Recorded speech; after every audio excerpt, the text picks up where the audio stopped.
ఇక కాకినాడ జిల్లా జగ్గంపేట నియోజకవర్గం సీతానగరం గ్రామంలో పల్లె పండుగ కార్యక్రమాన్ని నిర్వహించారు. ఈ కార్యక్రమంలో ఎమ్మెల్యే జ్యోతుల నెహ్రూ పాల్గొన్నారు. గ్రామస్తులు సాంప్రదాయ వస్త్రధారణలో మంగళ వాయిద్యాలతో ఎమ్మెల్యే జ్యోతుల నెహ్రూకు ఘన స్వాగతం పలికారు. గ్రామంలో 60 లక్షల రూపాయలతో నిర్మించినటువంటి సిమెంట్ రోడ్డును ఎమ్మెల్యే జ్యోతుల ప్రారంభించారు.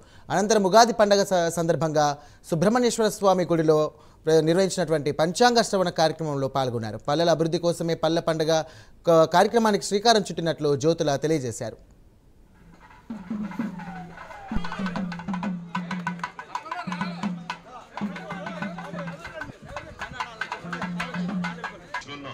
ఇప్పుడు దాకా మాట్లాడింది అంతా ప్రశ్నల కోసం మాట్లాడింది. మనం వాళ్ళు ఏమి ఇస్తారో ఏమేం చేస్తారో చూద్దాం.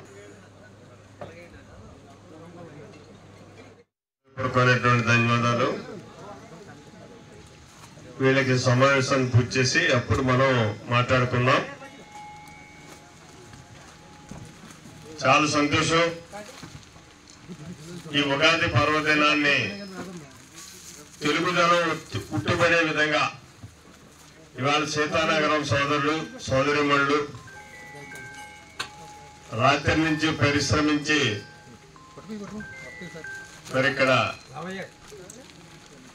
కార్యక్రమం చేసినందుకు వారికి ముందుగా నా శుభాకాంక్షలు ప్రత్యేకంగా తెలియజేసుకుంటూ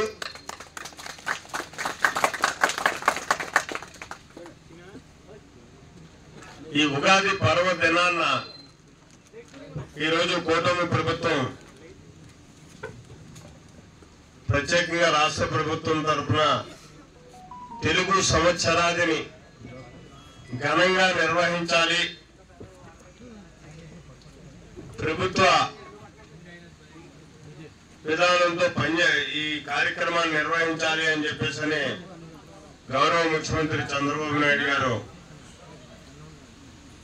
ఇక్కడ మనకు ఆదేశించడం, రాష్ట్ర వ్యాప్తంగా కూడా ఇది ప్రభుత్వ పరంగా ఉగాది పర్వదినం తెలుగు సంవత్సరాన్ని నిర్వహించుకుంటున్నాం.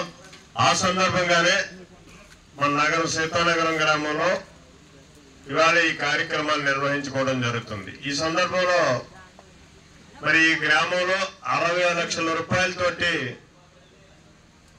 సుమారు 1300 మీటర్లు సిమెంట్ రోడ్లు నిర్మాణం చేసుకోవడం జరిగింది. వాటిని ఇవాళ ప్రారంభోత్సవం కూడా చేసుకోవడం జరిగింది. తెలుగు సంవత్సరాల సందర్భంగా ప్రారంభోత్సవం చేసుకున్నాం. అలాగే